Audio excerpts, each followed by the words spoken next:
hands as usual. Coach will open with a comment. Raise your hand. Keep them up for a minute so I can get everybody. How we doing today? Good.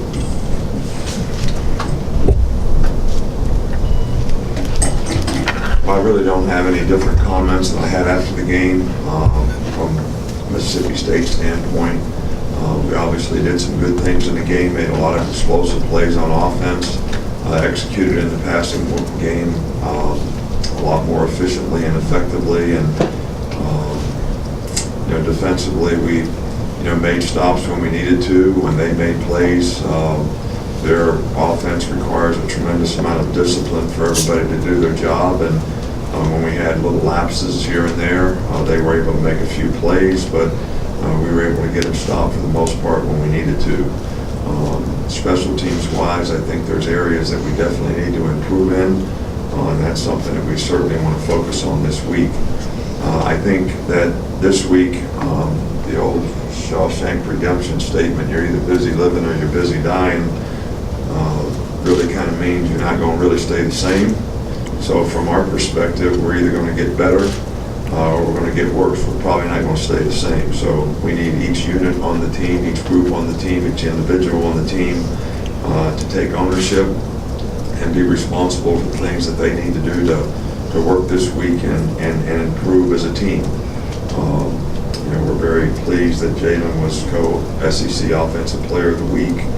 You got the Players of the Week that you have, but Chattanooga is a very well-coached team. Russ has done a really good job there. They're 8-2, or they're one of the top teams in their division. They have 14 starters returning from last year's team.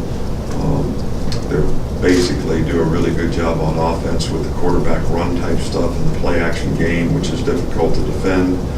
They really play hard on defense and special teams, and this is a game that we need to focus on what we need to do technically to get better as a team, and try to go out and play our best game and build on what we did in the last game. Start over here with Tony. Coach, I just wanted to know what you saw from Joshua Jacobs today, and are you happy with his progression as running back? Yeah, he played really well in the last game. I think he played well early in the season. He went through a few weeks there where maybe didn't have quite the production, but I really thought he looked like his old self in this last game and was very productive. Come back over here to John Cena. Bobby Petrino has kind of said that maybe we need to blow people out more to impress the playoff committee and stuff. Do you think that margin of victory should be a factor when they're weighing? Well, I've heard people on the committee say that's not a factor. That's not something that's considered.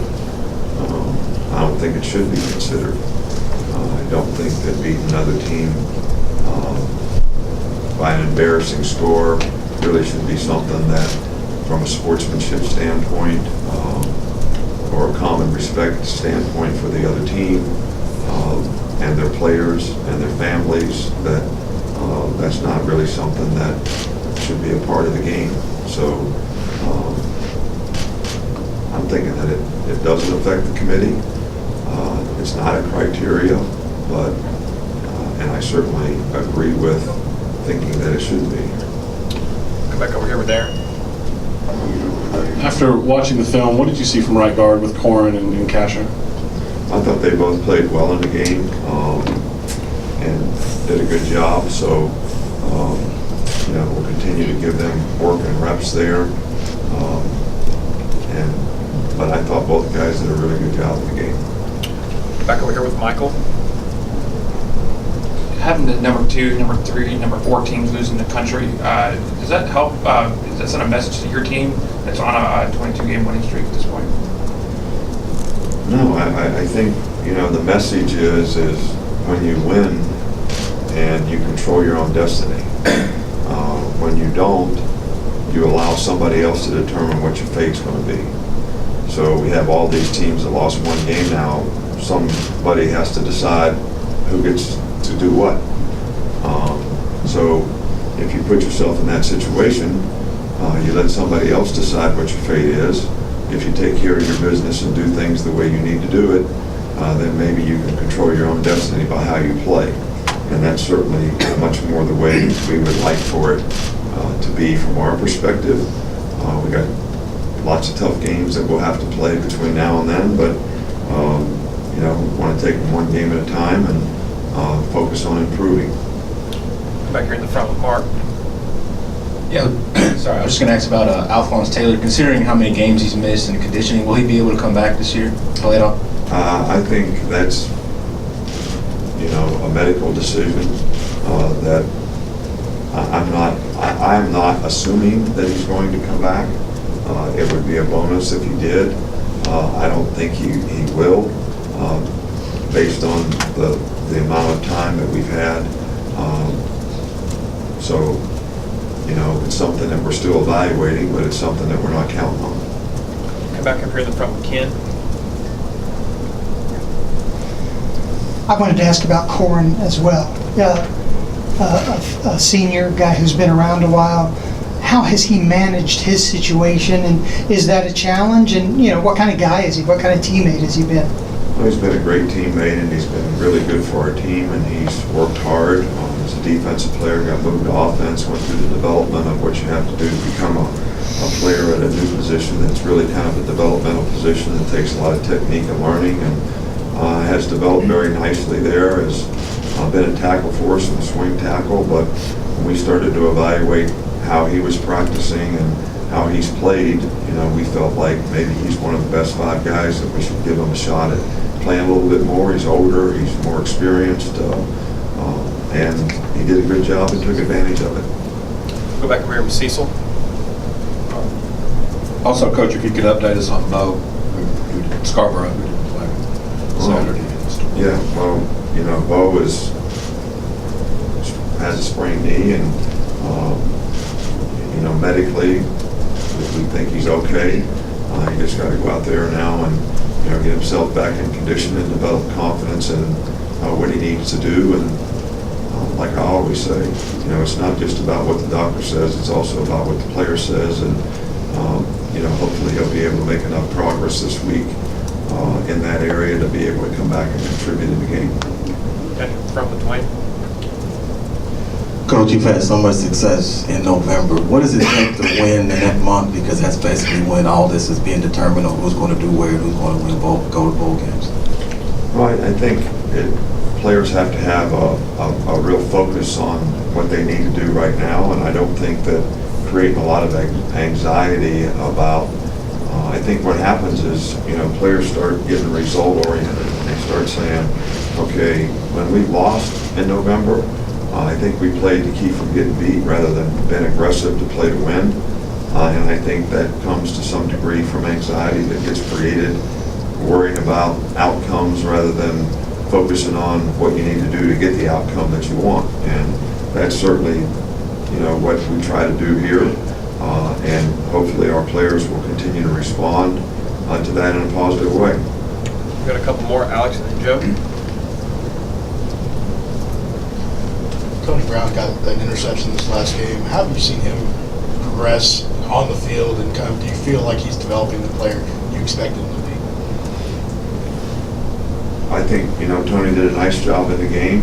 There's certainly areas that he can improve in, and I think one of those things is just, you know, being a disciplined guy that you can trust and count on, that's going to go out there and do his job, play in and play out. And I think he's making improvements in those areas, and actually, you know, did a pretty decent job in the game, especially when he was playing star. So, look, all the players need to focus on things they need to improve on. Nobody can be satisfied with where they are right now, and I'm certainly not satisfied with where we are right now. So, just got to keep on focusing every guy, every individual player, like I said before, in every group, and what they need to do to play a little better. Finish up the back with Joe. Hey, Coach. This is just another playoff committee type question. Do you think being a conference champ should trump anything else on a resume when it comes to consideration for the playoff?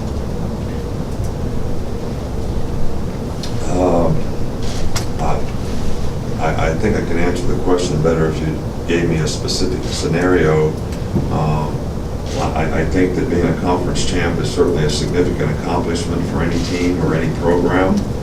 But I also think that sometimes there are circumstances that, you know, a team can play really, really well for an entire season, and are we basing the playoff on the whole body of work that a team does throughout the year in terms of all the teams that they beat, the quality opponents they played against, or is it just about one game? And when you talk about conference championships, if you play a conference championship, some leagues don't even have conference championships. So it's not sort of a fair and equitable way if you're going to base that particular group on didn't play a conference championship, so you're doing the whole body of work, then it seems a little more reasonable to look at everyone else's entire body of work when you decide, you know, who the best teams are. Hey, we won a national championship here and didn't win the SEC. I mean, I think that in that particular year, you know, LSU and Alabama had the two best teams. So we had to play in the regular season. So we played 9-6. And 42 guys, somebody wrote an article that played in the NFL that played in that game on that field that day. So they were two really, really good teams. Well, both teams in the same division couldn't go to the conference championship, so we ended up playing in the championship game. So was that the right thing or the wrong thing? I'm sure everybody could debate that. But I believe that those were the two best teams. So it depends on what the goal is. Okay. Thanks, Coach. All right, thank you.